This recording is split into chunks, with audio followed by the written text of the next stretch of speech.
sit down and listen to what he's saying. And they eat with Jesus, listening to the stories that Jesus is telling. And the Pharisees, the religious folks, and the scribes, those that really know the scripture, every jot and tittle, the scribes, they murmured, this man sits with sinners and eats with them too.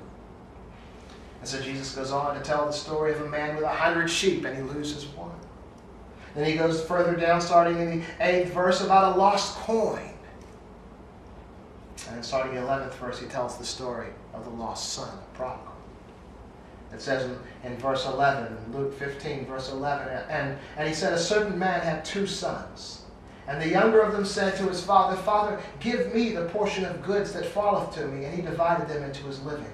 And not many days after, the younger son gathered all together and took a journey into a far country. And there he wasted his substance with riotous living.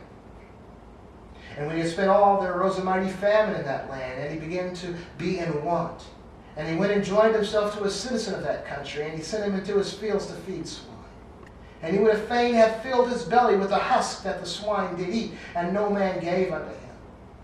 And when he came to himself, he said, how many hired servants of my father's have bread enough to spare, and I perish with hunger? I will arise and go to my father, and I will say to him, Father, I have sinned against heaven and before thee, and am no more worthy to be called your son. Make me as one of the servants. And he arose and went to his father. But, verse 20, but when he was yet a great way off, his father saw him and had compassion, and ran and fell on his neck and kissed him. And the son said unto him, Father, I have sinned against heaven, and in thy sight I am no worthy to be called thy name. But the father said, he didn't even listen to him. The father said to his servants, bring forth the best robe, and put it on him, and a ring on his hand, and shoes on his feet. And get the fatted calf, and kill us, and let us eat. For this my son was dead, and is alive. Again he was lost, and is found. And they began to be married. You know, when I told my daughter the story, it took a lot longer than that, because I enjoy telling these stories. We went on to talk about how the son that never left, because the father had 2 sons, not just this one. There was a son that never left, and he was out in the field, and they're having a party now for this son that came home, and he said, well, ask one of the servants, what's going on in my father's house? And the servant says, your brother who's come home, and we're having a party for him. Your brother was lost. And this son got very angry. He was upset. He wasn't going in. So the father inquired, what's going on? His father comes to talk to him, and he said, look, Father, my brother left, took the money, took his inheritance, blew it, wasted it. Now me, I've stayed here all these years. I have served you. I've always done whatever you wanted me to do. You never threw a party for me like this. But once he comes home, you go all crazy doing all this stuff for him. It kind of ticked him off a little bit, and you can understand, you can empathize. Often we vilify this son that never left, but come on. He made a good point. The father said, look, this is your brother. He was lost, and now he's come home. And now understand, in this story, what we're looking at is this is a story that Jesus is telling the Pharisees. So understand that. A lot of times we look at these Bible stories and we just read the Bible story for what it is, and we try to apply it to whatever situation, suits us. This is an unsaved person that comes to the Lord, or this is mankind, fallen mankind, or something, or this is whatever it is. But recognize, Jesus is telling this story to the Pharisees who were ticked off that he was talking and eating with sinners and publicans. Okay? And so recognize that. This is the key right here. And this is what I want to talk about today, because there's been a lot of confusion. The Bible talks, and I believe that it goes way back. And consider this story again as Jesus talking to the Pharisees. Who were the Pharisees? They were religious folks, but who were they? Probably from the tribe of Judah, descendants of the tribe of Judah, Benjamin. Come on now. See, we talk about Israel, but we don't really know often what we're talking about when we talk about Israel. We talk about Israel and Judah and think they're interchangeable. You could say Israel or Judah, it's all one and the same thing, but it's not. Now, you had a whole bunch of people back then. Remember when Jesus was telling the story about the Good Samaritan? The Good Samaritan who found that poor man that was on the side of the road that was all beaten up, and he tended to his needs when other folks didn't. Again, Jesus is speaking to Jewish folks. And a Samaritan was defiled because he was mixed blood. He wasn't full-blood Jew, so he was defiled in the eyes of the Jews. A Samaritan was defiled in the eyes of the Jews. Recognize that. And so when Jesus is saying, be like this Samaritan, the Samaritan was hated by the very person that he had compassion intended to. And Jesus said, love like that Samaritan. Those Jews knew what Jesus was talking about. We don't. It's very important to recognize who sinners are and why the Pharisees were so ticked off. I think it would behoove us today to begin to investigate and understand the difference between Israel and Judah scripturally.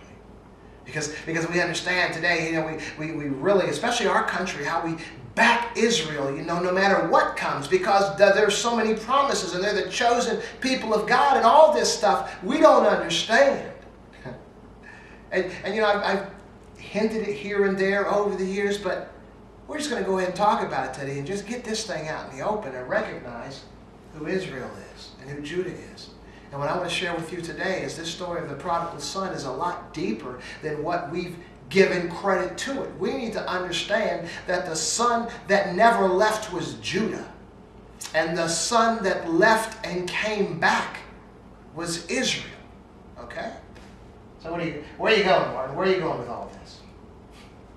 First, we need to really recognize that there's a difference between Israel and Judah. So we're going to turn back. Man, I've got everything marked in this Bible. First, we're going to turn to the book of Deuteronomy. Deuteronomy, the 28th verse. And this is 28th chapter. Now, this is about the blessings and the curses to the people of Israel. All of them. The children of Israel. All the tribes. And we know about the blessings for obedience, and but let's, and so blessing. If you do what you're supposed to do, you're going to be blessed. You're going to be blessed. You're going to be blessed. Then we go down to verse 15. This is Deuteronomy, the 28th chapter, the 15th verse. The punishment for disobedience. But it shall come to pass, if you will not hearken unto the voice of the Lord thy God, to observe to do all his commandments and his statutes, which I command this day, that all these curses shall come upon thee and overtake thee. Here we go.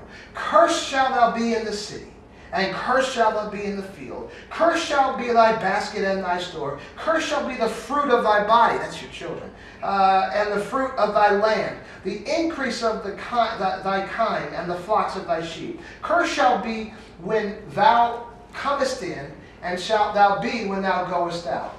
The Lord shall send upon thee cursing, vexation, rebuke, and all that thou settest thine hand to do, until thou be destroyed, and until thou perish quickly, because of the wickedness of thy doings, whereby thou hast forsaken the Lord.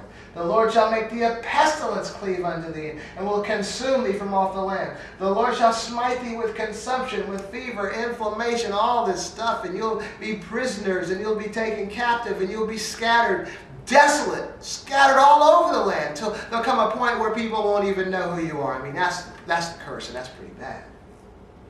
So who's this curse to? This is a blessing, and this part is the curse.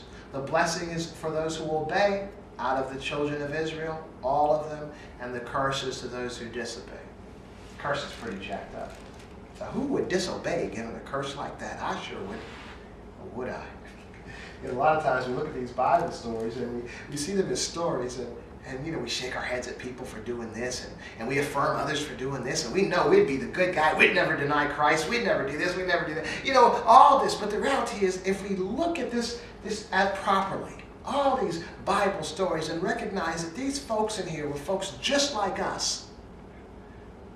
The scriptures tell us that whatsoever things were written aforetime were written for our learning, that we through comfort and patience of scripture might have hope. The comfort and the patience comes in recognizing that the folks that have screwed up terribly all through scripture and still maintained a walk and a promise and a relationship with God and still were okay in the end, that'll give us some patience and some hope and some comfort, and that as jacked up as we are, and the messes that we make and the mistakes that we partake in, that we are still well in the eyes of God.